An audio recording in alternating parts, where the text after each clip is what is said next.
thank you so much for joining us on the Geekcentric podcast. How are you? All good. Good to be here. Yeah. We have the opportunity to talk to you. I saw you were at Comic-Con this weekend. That was great. What was it like showing your footage in that massive audience? It was a pleasure. You spend so much time making this movie inside a cave, and no one can see anything, and so that's what we were all waiting for. Me and the cast, we couldn't wait to watch the footage with an audience and get that energy from them. It's the best. I can imagine it's also like a big sense of relief to share it with other people. Like you said, you've been kind of in silos working on this movie for so many years. And we're really proud of it as well. Sometimes we're more nervous about, they're going to, we were all confident they're going to enjoy it, and thank God we were right.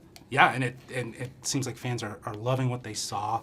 It feels so holistically a part of the original series, and especially where you've decided to situate the story in between 1 and 2. Why was it so important, though, to kind of bring this film back to a place where it feels like holistically like a horror movie? I think it's a natural tendency for any artist, and same with the franchise, to evolve, right? Like James Cameron brings something different that Ridley did, and then David Fincher take it somewhere else, and that's what the natural progression of a franchise should be. But then it happens the same as with some artists, right? Like some bands you love, you always want them to go back to their roots of the first 2 albums, Absolutely. And artists, sometimes they don't want to do that. It's just they're on their journey of evolution and they take it somewhere else. But, given the chance to steer this in the direction I wanted, all I wanted was go back to those first 2 movies in a way. And that's why we set it in the middle of Aliens, so it could be a perfect amalgamation of those styles and tell a story that didn't necessarily need you have seen all the other ones. Mm-hmm. I think if you have, fantastic. You will make so many connections. Absolutely. But if you haven't, wow, I'm jealous of that person that can walk into a theater and be exposed in 2 hours to all these best ideas of 45 years of movies, combined in one. Right. What an intense experience that is, right? Yeah, and there's some things that are feeling fresh and new too. There's a heist vibe that seems sort of pseudo laid into this story that is going to be very interesting, and the cast of characters is really, really interesting. They're younger. Outside of their age, how does this cast differ? Well, they're definitely, just because they're younger, it's a completely different experience for them, the way the other characters in other movies experience the story, right? Because they're more adults, they think differently, it's just a different approach to deal with the problem automatically. Also for horror, as a rule of thumb, usually the younger they are, the less you want to see them die. So there's something about horror that is always more effective with young people. But I was just personally really interested in those characters. There's a deleted scene on Aliens where you can see a bunch of young kids running around the colony. I remember watching that and thinking, wow, what would it be for those kids to grow up in that colony? What would they do when they're in their 20s? So they just stay there and accept that there's 2 lines of work you have, either you're a miner or you're a farmer, and that's it. Like, naturally, young people want to break free, wants to do crazy things to get out of that reality. So they felt like dangerous characters right away, just to follow them around, doing whatever it takes to get out of that reality was something that it was a clear path for the story once we have them.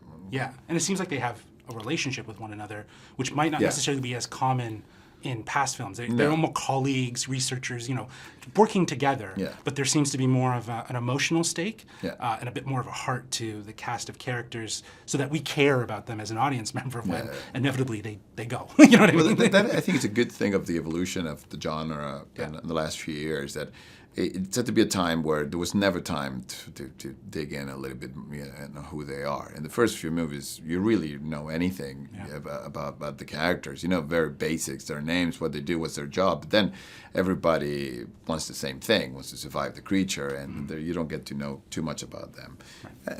With the movies, there was a bit more time to get to know some characters, but it's always been quite superficial. And here, it's just a deeper dive on who they are and their relationships, and the relationships are a massive part of the story. Right. So here, because if someone dies here, it might be your brother, your cousin, your loved one. Yeah. So it makes it it makes for better horror, it makes for better drama. But yeah, it's definitely one of the most dramatic stories, I think, for the alien world. Yeah, it definitely raises the stakes too, right? Yeah. In a lot of ways when you care about the relationship of these characters.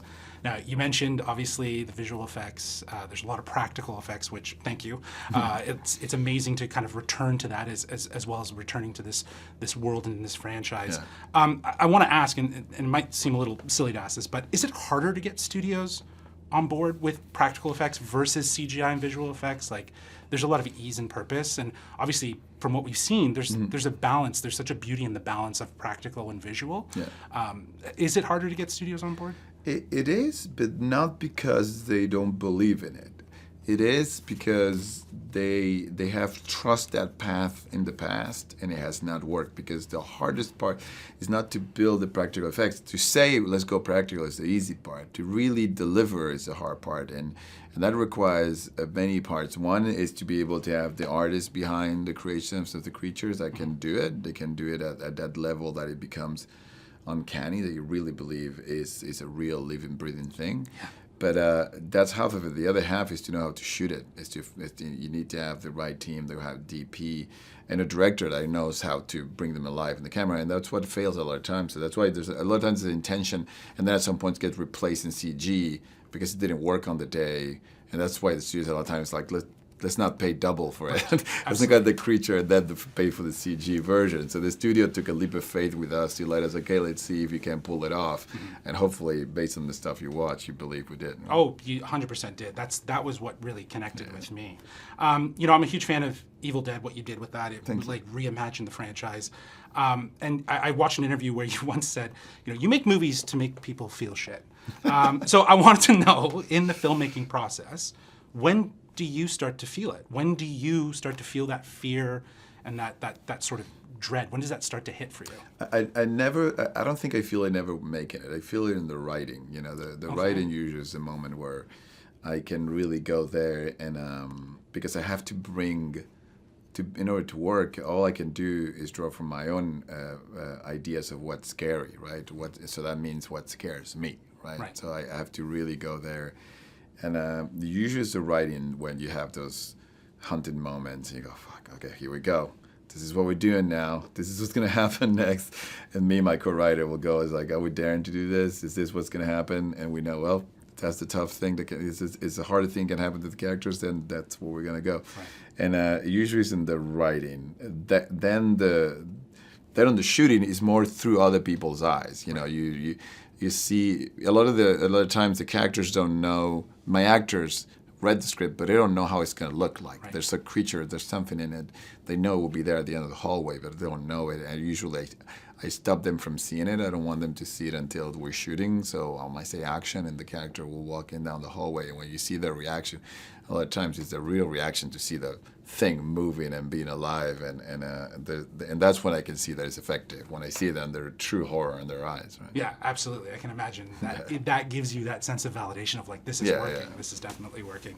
Well, again, thank you so much for making the time to talk to us on the Geekcentric podcast, and thank you for coming to Toronto, and sharing your time here to do this in person. It really means a lot. I'm looking forward to seeing the rest of the movie. Thank you, man.